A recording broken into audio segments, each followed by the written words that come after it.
हनुमान जी शक्ति के देवता और भगवान श्री राम के अनन्य भक्त, जिनकी गाथाएं हमें प्रेरणा देती रही हैं। आज हम आपको हनुमान जी के बारे में कुछ ऐसी अद्भुत बातें बताने वाले हैं जो शायद आपने पहले ना सुनी हो।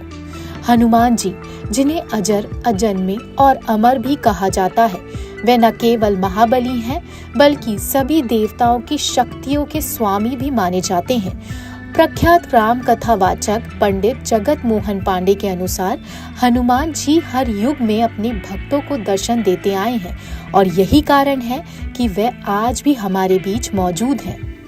तो हनुमान चालीसा में गोस्वामी तुलसीदास जी सबसे पहली पंक्ति लिखते हैं, श्री गुरु चरण सरोज रज निज मन मुकुर सुधार वर्णौ रघुवर विमल यश जो दायक फलचार। देखिए इसमें प्रधानता किनकी दी गई है।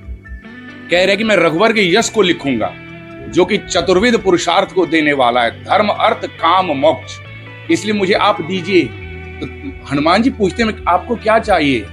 का बल बुद्धि विद्या देहु मोहे हरहु कलेश विकार, मुझे बल बुद्धि विद्या दीजिए। ठीक है, दिया। अब रघुवर के यश को लिखिए।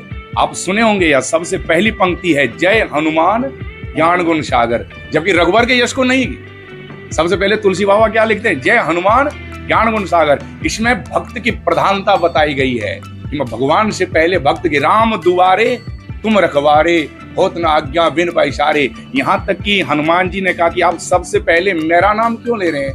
कहे हनुमान जी आप ज्ञानी नाम अग्रगण्य हैं, ज्ञानियों में आगे गिने जाने वाले हैं और आपके बगैर तो हनुमान ये राम जी एक पल भी आगे नहीं बढ़ सकते हैं। राम दुआरे तुम रखवारे होत न आज्ञा बिनु पैसारे। और आप ये घटना जानेंगे, जब हनुमान जी लंका जला करके लौटे थे तो भगवान राम ने कहा आपने मेरी आज्ञा के बगैर लंका क्यों जला दी? कहा सरकार मैंने लंका नहीं जलाई। हाँ, लंका मैंने नहीं जलाई, लंका जलाने में 5 लोगों का हाथ था और सबसे पहले 5 वो था क्या?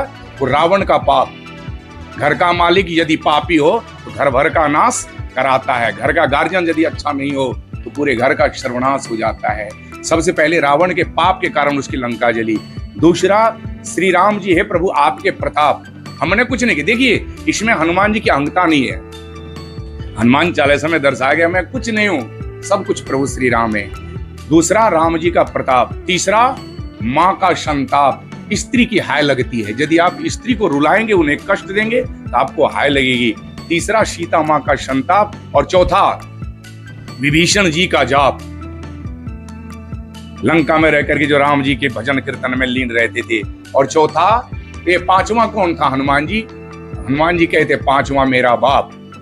ठीक है, चला पवन 49 ऐसा है सुंदर कांड में। जब तक हवा नहीं चले एक घर से दूसरे घर में आग जल नहीं सकती है। वैसे हनुमान चालीसा एक ऐसा ग्रंथ है संकट को हरने वाला है।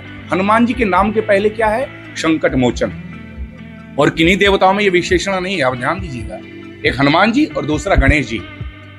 गणेश जी और हनुमान जी में क्यों? क्योंकि हनुमान जी है शंकर सुवन केसरी नंदन और गणेश जी कौन है? वो भी शंकर सुवन है। हालांकि बड़े बड़े संत लोग अलग अलग अपना भाव देते हैं, परंतु शंकर सुवन केसरी नंदन हनुमान जी और ये गणेश जी में भी ज्यादा फर्क नहीं है। इसलिए हनुमान चालीसा पढ़ने का कोई समय सीमा नहीं, जब हो। और वैसे भी कानों में जब आते हैं वो मंत्र तो अपने आप आपका हृदय या रोएं प्रफुल्लित हो जाएंगे।